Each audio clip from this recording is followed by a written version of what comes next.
अहिमकरकरनिकर मृदुमृदितलक्ष्मी सरसतर सरसिरुह सरसदृशि देवे व्रजयुवतिरति कलह विजय निजलीला मदमुदित वदन शशि मधुरिमणिलीये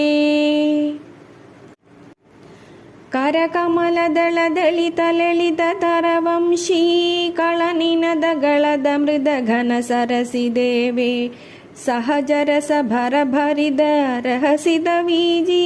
सतत वहद धरमणि मधुरिमणि लीये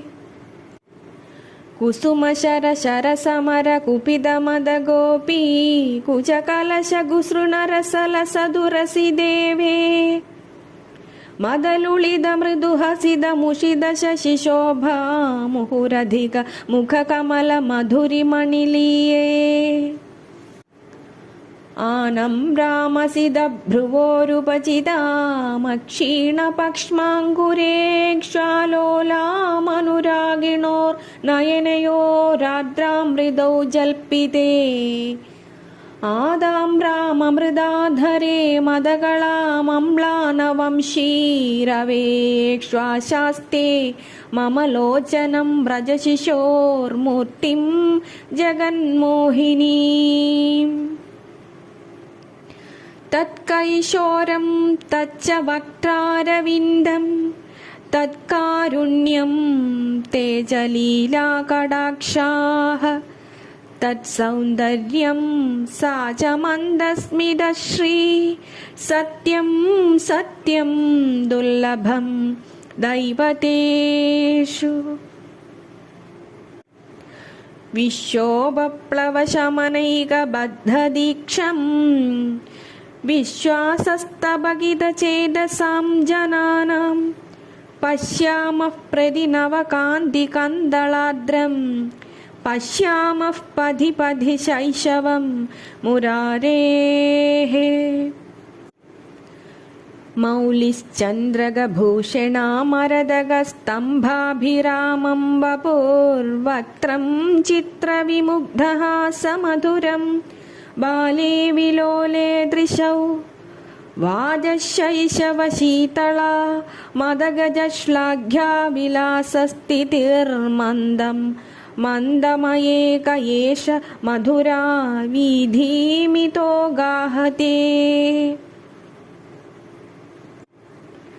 पादौ पादविनिर्जिताम्बुजवनौ पद्मालयालङ्कृतौ पाणिवेणुविनोदनप्रणयिनौ पर्याप्तशिल्पश्रियौ बाहूदोहदभाजनं मृगदृशां माधुर्यधारागिरो वक्त्रं वाग्विभवादिलङ्घितमहो बालं किमेतन्महः बर्हं नाम विभूषणं बहुमतं पेशाय शेषैरलं वक्त्रं चित्रविशेषकान्तिलहरी विन्यासधन्याधरम् शिल्पैरल्पधियामगम्य विभवै शृङ्गारभङ्गीमयं चित्रं चित्रमहो विचित्रमहो चित्रं विचित्रं महः अग्रे समग्रयदि कामपि केडिलक्ष्मीमन्यासु दिक्षपि विलोचनमेव साक्षी हाहन्द हस्तपथदूरमहो किमे ददासीत् किशोरमयमम्ब जगत्त्रयं मे चिकुरं बहुलं विरलं भ्रमरं मृदुलं वचनं विपुलं नयनम् अधरं मधुरं वदनं ललितं चपलं चरितं च कदानुभवे चपलं चरितं च कदानुभवे।